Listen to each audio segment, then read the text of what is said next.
Bon, c'est pas grave, c'était prévu. On a l'habitude et on était préparé cette fois. On savait que ça allait arriver. Donc, pas grave du tout, aucune mauvaise nouvelle avec ça. On est même content car plus d'opportunités pour pouvoir trader. Ah. Bonjour tout le monde, j'espère que tout le monde va bien. Alors, je vais vous faire une petite vidéo pour vous donner des mauvaises nouvelles, malheureusement. C'est pas forcément, je vais pas faire une grande vidéo d'ailleurs parce que j'aime pas forcément faire ce sort de contenu, mais je vais vous le faire parce que je suis transparent avec tout ce que je fais.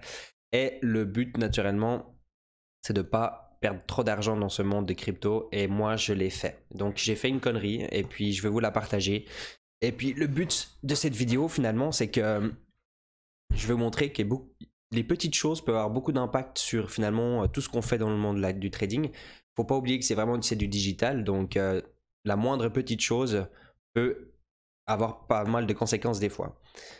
Alors là, en l'occurrence, ce qui s'est passé, c'est que moi, on le voit pas encore justement sur le coin tracking. Alors je vous ai mis justement ce site internet parce que c'est le portfolio que vous pouvez justement suivre sur le challenge qui doit être de 0,1 Bitcoin à passer jusqu'à 1 Bitcoin. Alors pour l'instant il n'y a encore rien d'écrit, hein, donc on voit le challenge, il est bien pour l'instant. Je suis toujours à mes 29% de gains comme je vous avais fait dans la vidéo. Alors malheureusement j'ai presque tout perdu, ces 29%. Je rigole parce qu'il faut essayer de continuer à aller de l'avant et puis se dire c'est pas grave. Je suis très content que ça arrive d'un côté sur ce compte et puis que c'est arrivé sur le compte de challenge et pas sur mon compte privé parce que c'est des choses qui peuvent coûter très cher des fois. Mais donc voilà, ce qui s'est passé, c'est que c'était vendredi, j'avais déjà eu une grande semaine, j'étais parti en Italie, je suis revenu et puis j'avais un grand week-end qui s'attendait devant moi. Je savais que je voulais pas faire de trading, mais je me suis dit, je vais vite voir le marché, je vais voir s'il y a des opportunités. Dans une heure à peu près, je dois partir. Je vais vite faire un tout petit peu de scalping. Alors j'ai fait un tout petit peu de scalping, j'ai regardé les opportunités où il y avait surtout beaucoup de volume parce que je voulais rentrer et ressortir. Et puis donc ce que j'ai fait, donc je vais vous le montrer ici, donc c'est ça. Donc l'application, donc là par contre il a bugué d'ailleurs. Puis je vais vous expliquer, enfin je sais même pas exactement pourquoi il a bugué, mais donc il est soi-disant encore actif, mais il n'est pas du tout actif. Il a déjà été vendu d'ailleurs, on peut voir que je peux même plus le... Pardon, je m'excuse, on peut même plus le vendre. Mais donc qu'est-ce qui s'est passé? Donc je suis venu ici, j'ai essayé de faire quelques achats, c'était sur le Fetch. C'était une crypto qui était listée sur Binance. Je crois à peu près 24 heures avant que je commence justement à le trader, un petit peu avant, c'était quelque chose comme ça. Je connais bien justement les hypes quand une nouvelle crypto vient sur Binance. C'est pour ça aussi que moi j'ai pas peur de les trader. Il faut vraiment faire très très gaffe en général quand une crypto vient d'être listée sur Binance. Je vous le dis parce qu'il y a beaucoup de personnes qui perdent de l'argent.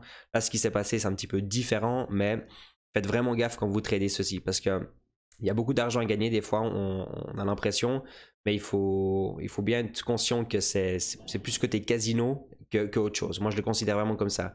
Moi c'est parce que je l'analyse tout le temps. Dès qu'il y a une nouvelle crypto qui vient sur Binance, surtout Binance parce que c'est une des plus grandes plateformes aujourd'hui où les gens font du trading, je les analyse puis je regarde un petit peu le comportement justement du marché parce que c'est vraiment super intéressant, hein. Il y a des très grandes montées, des très grandes descentes.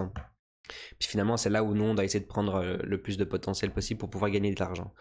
Par contre, ce qui s'est donc passé, c'est que le Fetch, donc, il a été listé. Moi, je l'ai tradé. Je suis donc arrivé, j'ai fait un achat, j'ai fait 2,8% à peu près de gain en moins de 10 minutes. Super content. Et qu'est-ce que j'ai fait juste avant de partir en me disant, je vais pas trader ce week-end, je fais mon achat, je le laisse.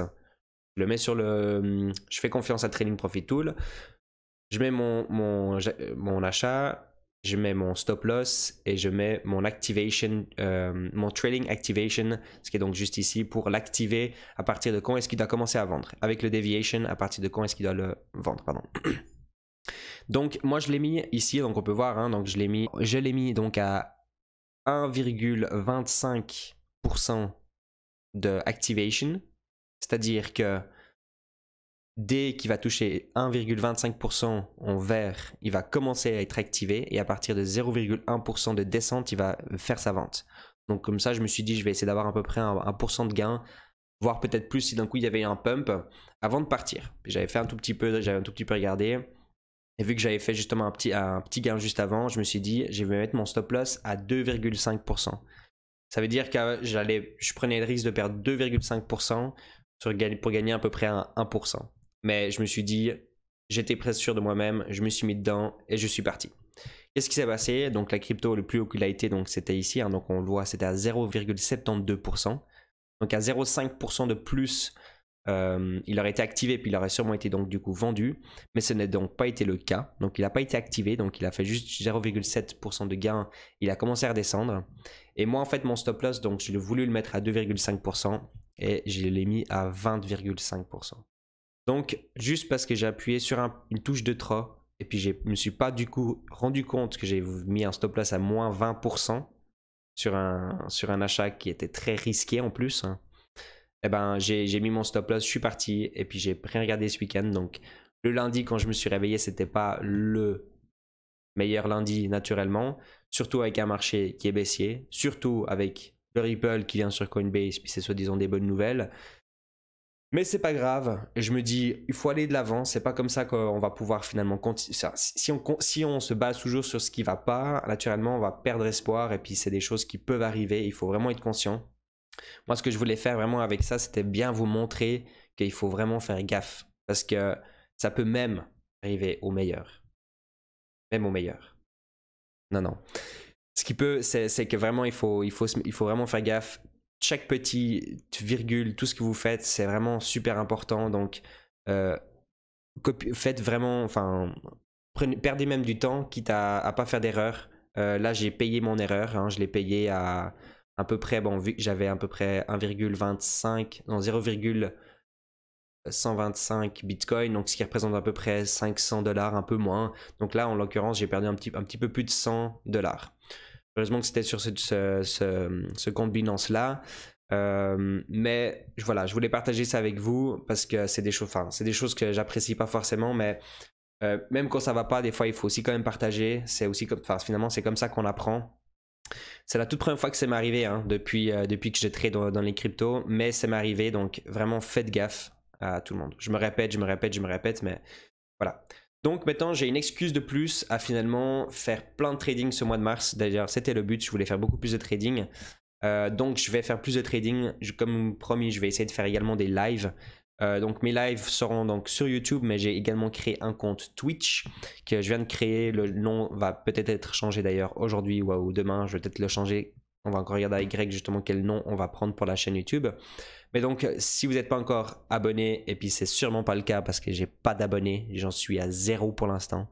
Alors, si vous n'êtes pas abonné, vous pouvez vous abonner également sur Twitch, c'est gratuit, enfin me suivre plutôt, pardon. C'est gratuit. Et donc, comme ça, vous pouvez me suivre soit sur Twitch, soit sur YouTube, durant mes lives de trading. Et puis, ce sera des fois des lives qui vont durer peut-être 4 heures, 8 heures de temps, je ne sais pas. On verra bien comment ça va se passer, mais le but, c'est qu'on fasse des lives aussi de temps en temps. Ça peut être sympa. Et puis, pendant les moments justement ennuyeux, comme a dit Doge Lord, petite dédicace, il avait bien dit, c'est que pendant cette petite pause, finalement, on peut discuter, on peut parler un petit peu de n'importe quoi aussi, si on veut. Donc, vous êtes toujours là, bienvenue. Et puis, j'espère qu'on va pouvoir apprendre et puis refaire naturellement un petit peu de gain. On était bien parti à la fin du mois de mars et puis on débute ce mois de mars, fin février pardon, et on débute ce mois de mars très mauvais à cause d'une petite erreur très bête. Donc voilà, on va récupérer tout ça, c'est pas un souci. Et puis voilà, j'espère que vous avez quand même pu apprendre, que vous avez quand même apprécié ce sort de contenu. Si c'est le cas, mettez un petit pouce bleu et si vous n'êtes pas encore abonné, abonnez-vous à la chaîne, c'est gratuit. À tout bientôt, merci. Ciao, ciao.